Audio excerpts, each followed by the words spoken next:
Just placing your hand over your heart and breathe.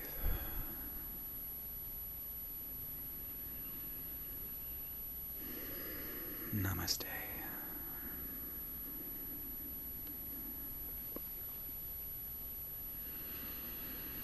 And so a teacher was with a group of young initiates, finishing up a meditation. And as they came out, he asked them about the experience. And many of them raised their hands in eagerness and were sharing experiences of deep connection and deep oneness and surrendering into the voids. And still others were, oh, I saw these beautiful palaces and the face of God. And the teacher noticed one young boy biting his lip in silence. And his loving gaze fell upon him, and he said, and what about you, young master? And the young boy looked up and said, well,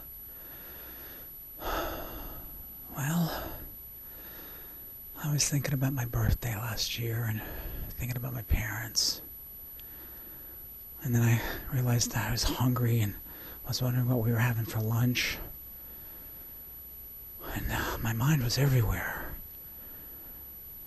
And then I saw an image of a young doe. And I stared into the doe's eyes and felt peace. And the master smiled and said, you were on the path.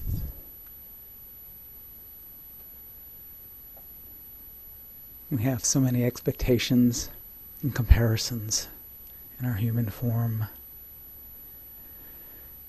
And that is part of why we're here. They are all opportunities for us. In my own journey with the angels, that lesson dropped in earlier this week in a walk. For some, Joseph Crane comes into mind. The angels are larger than life. And in one of his books, he talks about them being in stations in huge fields set out. And seeing them in vividness. All races, all colors. And lately during my walks, I've asked to tune into the angels. And like the young boy in the story, my mind just wandered all over and was bouncing all around. And that happened Sunday. And I was amazed. I was like, wow, I can't focus. The minute I ask an angel and thank an angel, my mind's like, thinking about, my knee. And I continue going back. And then I thought, well, let me look at the sky and focus on the sky.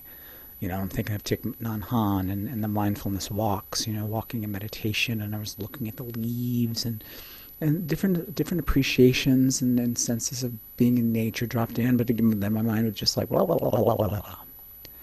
And in the midst of all this, an idea dropped in. Offer private sound meditations. And I got it. I was like, oh, thank you, angels. For that is how they come to me.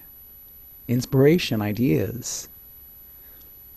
I've had one moment where an angel came to me in form several years ago. And other than dreams, they don't appear to me that way. And I bring this up so that you honor the way that the angels present themselves to you. Release how you think it should look, how it ought to look, or even how you want it to look. And also comparing to others in terms of how the angels reveal themselves or how others may perceive the angels. They are unique.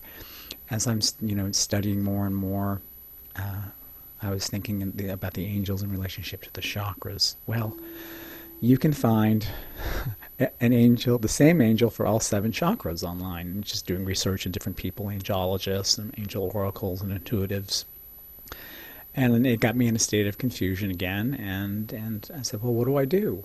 And again, I heard, listen, what makes sense to you?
This is a test to see how this sounds. I'm going to talk for another 2 minutes. I'm pretty close, and then we'll see.